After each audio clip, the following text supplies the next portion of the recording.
Well, good afternoon, everybody, and thank you for sparing the time to come and listen to me. I was expecting just two men and a dog, so thank you all for coming along. I'm Douglas Rotberg. I am the co-founder and chief executive of Book My Garage, and I'll be sharing today also the platform with Jessica Potts, who is our head of marketing. Jessica will be bringing with you some interesting facts on how she sees marketing and helping you to generate new customers and to keep your old. From my point of view, setting the scene, I've been in this industry for, I'm afraid to say, 50 years. And during that time, I've witnessed a lot of change in our industry. I'd like to think that I have been involved in some of that change. And I think what we're facing today is probably the most challenging time in our industry, but actually also probably the most opportunistic. I think as the market starts to begin an irreversible transformation to electric zero emissions, it offers us new opportunities. I believe what we do now and the way we plan now will determine how much of an opportunity it is for us. Electrification, I think we all know, was originally driven by climate change. Initially, we needed the planet to be at net carbon by the middle of this century. And this is critically important.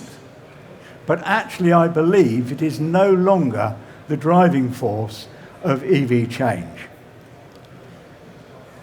Legislation, yes, have given us the catalytic, have given us things like NOx-friendly diesel powertrains and low-carbon, lightweight, ultra-efficient petrol engines, and today battery technology.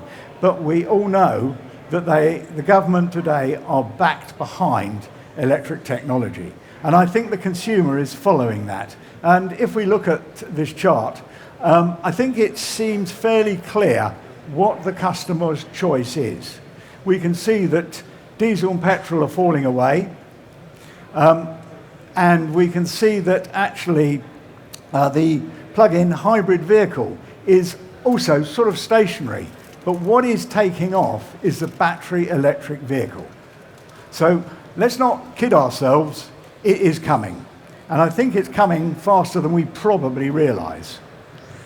I think this shows us that the customer is actually accelerating that demand and vehicle choice. And if we look at global sales, battery electric vehicles in Q1 of 2020, compared with the same period last year, China was up 130%, USA was up 76%, Europe 53%, and in the UK last year, 1 in 9 vehicles sold was pure electric, and as we speak today, 1 in 6 on our roads is electric. 1 in 6 that are sold was electric. So I think there isn't really any way of saying that the consumer is basically driving this. So anyone here actually own an electric vehicle? No? Anyone ever driven one? Excellent. Hand up. I don't own one, but I've driven one. Interestingly, consumers tell us that once you've experienced the calmness, the quiet, the torque of an electric vehicle, it is very difficult to go back to their internal combustion engine. But they have concerns, and their concerns range from price to the actual range of the vehicle to the support infrastructure. And that support infrastructure also includes, where do I get it serviced? Where do I get it repaired? Where do I get it MOT'd? Now, the manufacturers of these cars obviously are moving fast to overcome these initial barriers because they want to sell their cars. So you've got a consumer that's wanting to buy an electric vehicle. You as a manufacturer obviously want them to buy yours. So that starts to drive the business forward. Now, Hyundai have just come up with an 800-volt technology which delivers a fast charging cycle which eradicates some of those barriers. There is already battery cell technology that will take you 500 kilometers, and actually Lucid Motors, a brand new startup in the States, is now saying it will do 700 kilometers in between charges. And I think most of us know that we don't jump in a car and do 300 miles non-stop. We will stop somewhere. So I think that is starting to come down. And we haven't even looked at solid-state batteries. The solid-state batteries are being worked on at the moment, and they will effectively drive more range, deliver faster charging, and do it for less money. Excuse me while I take a drink. Price, of course, remains the key barrier. But actually, like any new tech, the price will come down as the volume goes up. And last week, VW was suggesting to us that their new ID.1 car will be about 17 grand on the road. So what does it really mean for us in the repair sector? And I say us because I originally owned garages and I started as an apprentice. So I always refer to us as the overall garage industry. Our partners at What Car recently analysed some MOT records, and they looked at petrol versus electric. And they found 87% of internal combustion passed MOT and 84 didn't.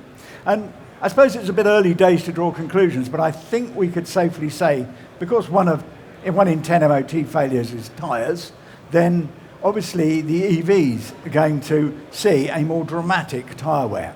Now, I know they say they've made special compounds for electric vehicles to stop noise, etc., but actually I think that the heavier car and the instant torque will continue to accelerate wear. And I would suggest that one of the opportunities we don't want to miss out on is tyres, because these cars will eat tyres. And so that's my first scenario in the opportunity. Now, as I said, in my lifetime, I've worked on cars. I've also came out of owning garages and went on to developing APIs for eBay.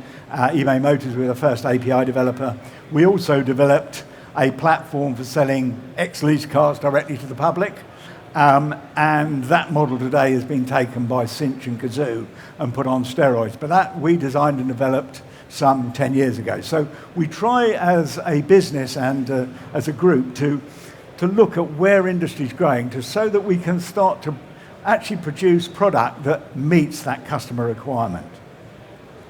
So I really want to just do a very quick analysis, because lots of people have come to me and said, well, actually, EV's not going to take off. It's going to take years to do this, that, and the other. I want to take you back, actually, to when I was born. There were two products that were aspirational when I was in my little shorts, and that was the phone and the telephone. Sorry, the phone and the car. Both of these were very aspirational. Everybody wanted to either have a phone or a car. And the problem was that the infrastructure wasn't there for the phone. So if I look at the cars, let's just look at cars very quickly. So back in 1950, only 20% of people had cars. By 1970, we had 50% of people having cars, maybe even two. And today, as we look at this, only 20% of people do not have access to cars. So we can quite easily see how cars was driven by consumer demand. In fact, what actually happened was that the car grew by 800% against a population growth of only 29%. If we look now at the phone, and this is more interesting, because the phone is where I really want us to focus on, because that, over my lifetime, has changed drastically. And if we look at the phone, you will see here that things were pretty low until we get to the millennium, and then suddenly we start to see the acceleration. The spike is, as I said, around the millennium, and today 90% of people in the UK have a phone of one sort or a mobile. And what I want to try and do is, I'm just going to quickly again, because I don't want to take too much of your time up, but I've done a little diagram which is designed to show you how I see how things have changed over the years, and how I see the phone as being really the thing that has leapt forward, and now the car is joining it. So very quickly, leap forward for the car was the Mini. The Mini changed everything. It was Alex Zigonis developed the transverse engine, changed completely from the original. Designers could design new cars, and off we went. And then along in the set, so that set the car off, but then the phone started. So instead of having your phone, which was connected to a cable, to an exchange, everything else, suddenly you had a wireless phone. And I don't know if any of you remember these, but they were very much like taking around 3 house bricks.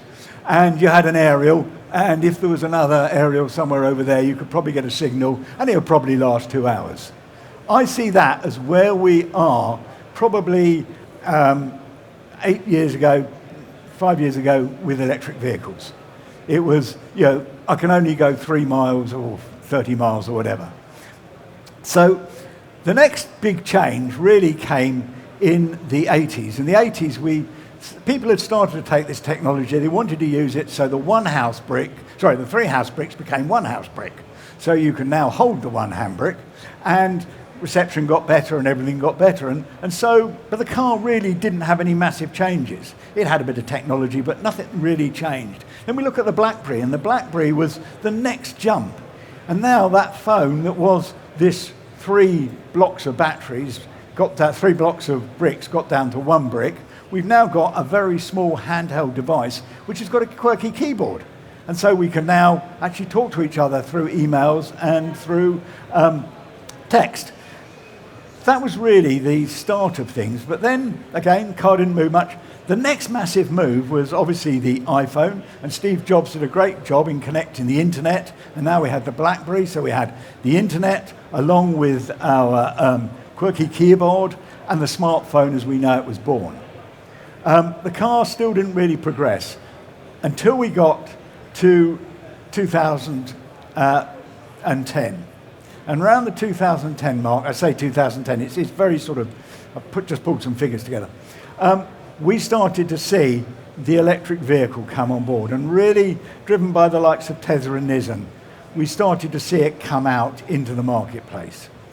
And now, I believe that what we're starting to see is that the technology in the car is starting to gain against the phone. So that phone technology and the way it accelerated, we've now got an electric vehicle that's at the start of its progression.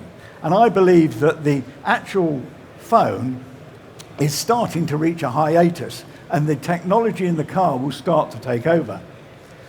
So what does that mean? Well, at the moment, the likes of Tesla and Land Rover Jaguar operate things like dual fly technology, which connects the car to the cloud to the customer. So if you're not, this seems to be an eco cycle which might be difficult to break, because if the car's then telling you when it needs servicing and who you should take to, that might not be, in my opinion, a very good thing. But they are going to be intrinsically linked.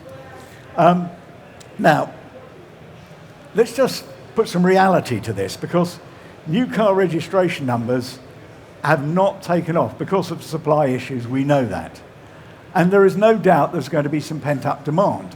So, as we speak today, the internal combustion, 1 in 6, as I said earlier, new cars are electric. That's going to change when we come back on stream again. You're going to find the majority of cars sitting in the car showroom are going to be electric, because we've seen earlier that demand wants it, and therefore that's what's going to happen. But discussing it with eBay, they were telling us that basically they've done some research, and 23% of people said they would delay their next car purchase for over a year. So I would suggest we will continue to see the slowdown of churn, which means as independent garages able to continue on the internal combustion engine, it's not going to be a sudden flick over. Although we're going to see these new cars in the showroom, tomorrow it's not all going to happen. So what we've got to do is try and look for a strategy to actually take us from where we are today to where we want to be.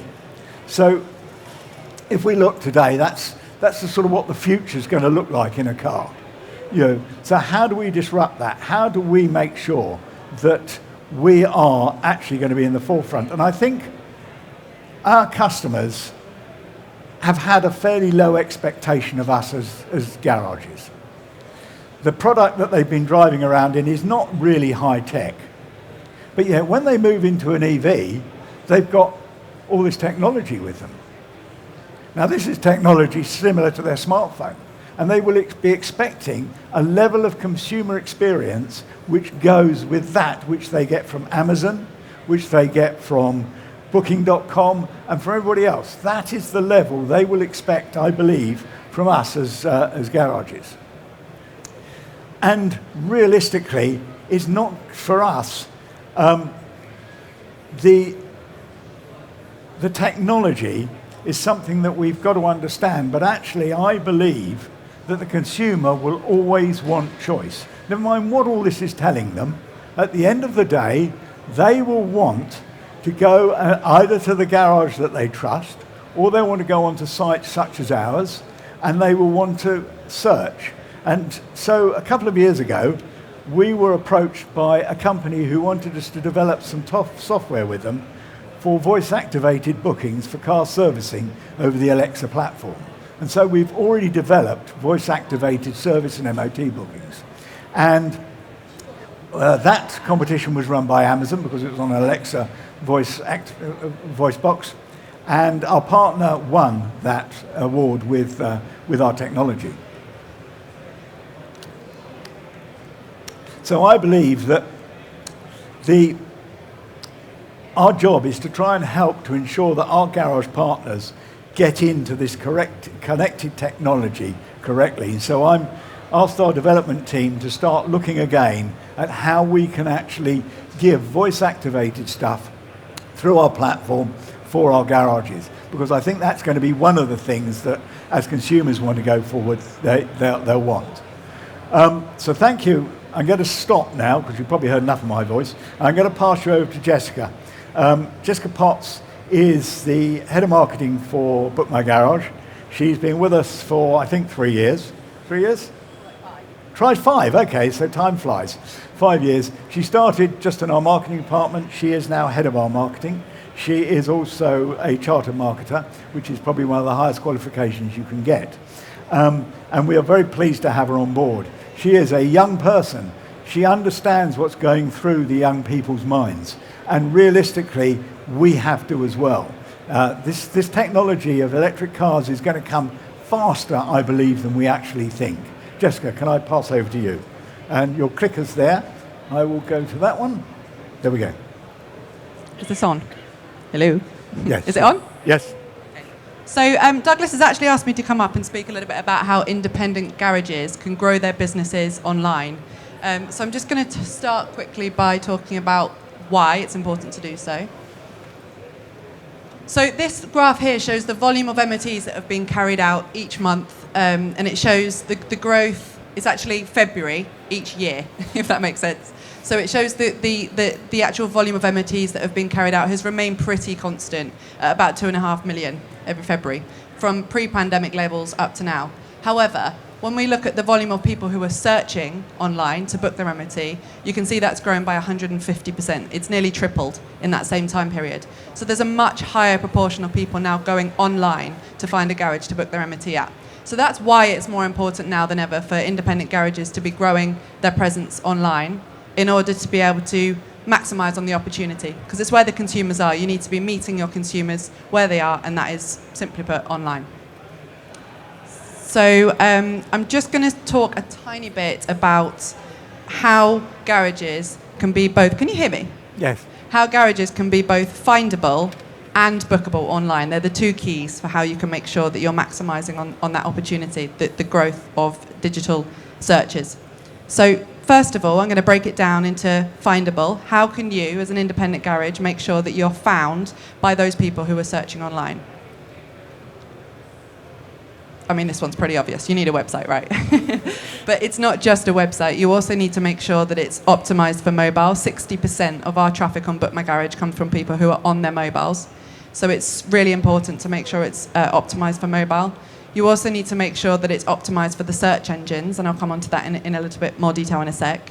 And you also need to make sure that it showcases who you are and why a consumer should pick you over any other garages. And also try and demonstrate that through social proof.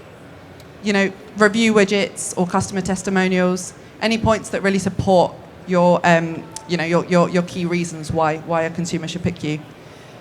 So actually, it's also, you also need to make sure you don't just have a Facebook page. You really do need to have a website because, as I say, you can optimize those for the search engines.